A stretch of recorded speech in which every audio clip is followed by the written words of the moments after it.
Et d'abord en Corrèze, ces tensions qui ne sont pas retombées dans la commune de Besnac. Hier soir, à l'appel du préfet, se tenait une réunion publique. Objectif, répondre aux interrogations et aux craintes des habitants concernant l'installation d'un CADA, un centre d'hébergement pour demandeurs d'asile sur la commune. Mathilde Reski, Camille Becchetti. Le préfet, c'est remettre de l'ordre, pas du désordre. Et vous ? Je me permets de répondre, monsieur. 2 heures d'un question-réponse houleux entre élus, habitants et associations.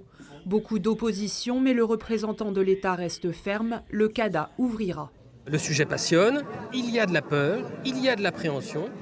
Il y a aussi de la part de certains qui ont un discours que j'ai trouvé très extrémiste. Mais ma foi, il y avait aussi des questions légitimes. On sera prêt à faire des portes ouvertes avec Thaïs pour démontrer qu'au contraire, grâce à ce CADA, on a réussi à faire revivre l'hôtel de la Méandrie, qui, je vous rappelle, était une friche. À la fin de l'année, 40 demandeurs d'asile y seront accueillis. Quand les personnes sont régularisées, qu'est-ce qu'elles deviennent ?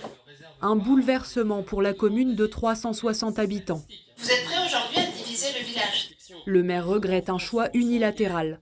Il ne reviendra pas sur sa décision, malgré que je lui ai demandé, vu le désordre que crée ce projet et la division que crée ce projet dans la commune, je ne peux rien faire. C'est une décision de l'État et qui ne consulte pas du tout les élus.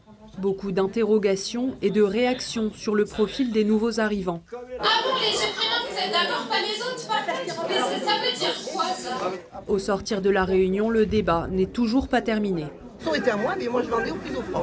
Surtout qu'après, il y a quoi aux alentours? On voit ce qui se passe. Et sincèrement, on n'a pas envie de vivre ça ici. Et de voir les gens hargneux comme ça me touche aussi. Malgré cette réunion d'information, l'hostilité reste vive dans la commune. L'ouverture du centre d'hébergement pour demandeurs d'asile est tout de même prévue en avril.